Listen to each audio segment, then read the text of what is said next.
మీ ఏ size అయినా పర్వాలేదండి. గనిసగడ్డలు, చిలగడ దుంపలు అంటారు కదా ఇవి.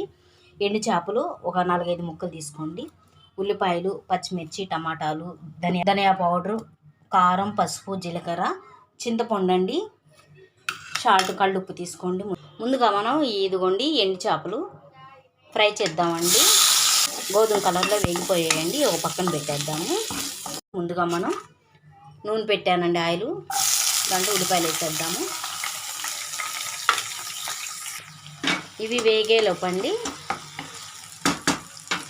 ఈ గనిసగడ్డలు చిన్న ముక్క ముందుగా కడిగి పెట్టుకున్న ఈ గనిసగడ్డలండి, చిలకడ దుంపల్ని తొక్క తీసినా పర్వాలేదు, తీయకపోయినా ఇబ్బంది ఏం లేదండి, బాగున్నాయి.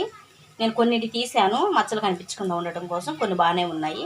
ఇవన్నీ కూడా ఇదిగో ఈ సైజులో కట్ చేసుకుంటే సరిపోతుందండి. టమాటాలు వేసేద్దామండి ఉల్లిపాయల్లోకి.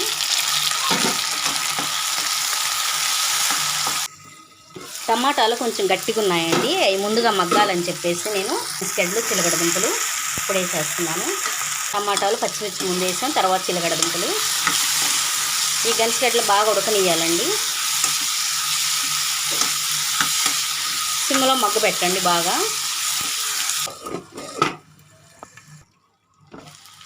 మగ్గిపోయినాయండి. ఇప్పుడు జీలకర్ర తీసుకుందాం కొంచెం. ఈ బంగాళదుంపల్లాగే ఉడికిపోతాయండి త్వరగానే చిలకడ దుంపలు కూడా. ఈ గనిసగడ్డలు కారం తీసుకుందామండి, ఒక స్పూను. మీరు ఎంత తినగలిగితే అంత వేసుకోండి. నేను ఒక స్పూన్ తీసుకుంటున్నాను, సరిపోతుంది. పసుపు అండి, చిన్న స్పూన్ తీసుకోండి, సరిపోతుంది.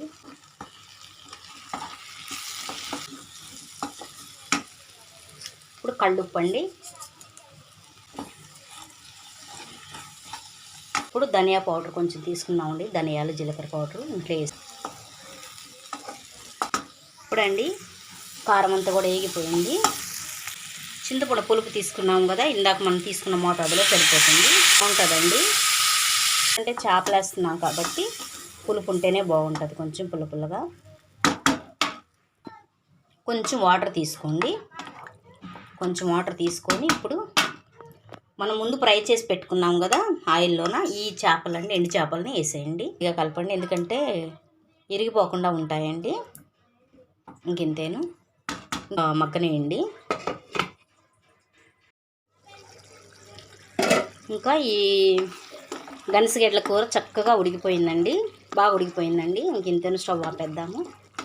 ఈ చిలకడ దుంపల కూర అయితేనండి, గనిసగడ్డల కూర చిన్నప్పుడు మా అమ్మ చేశారండి, చాలా బాగుంటుందండి టేస్ట్ అయితే. ఎండు చేపలు వేసేస్తే నేను 2 రోజుల క్రితము అమ్మకు ఫోన్ చేసి మాట్లాడినప్పుడు, అమ్మ మామూలుగా ఆడవాళ్ళు మాట్లాడుకున్నప్పుడు కూరల గురించి అడుగుతాం కదా, ఇవాళ గనిసగడ్డల కూర అని చెప్పింది అనమాట. ఎండు చేపల గనిసగడ్డలు చాలా బాగున్నాయండి, మెత్తాళ్ళు వేసానని చెప్పింది.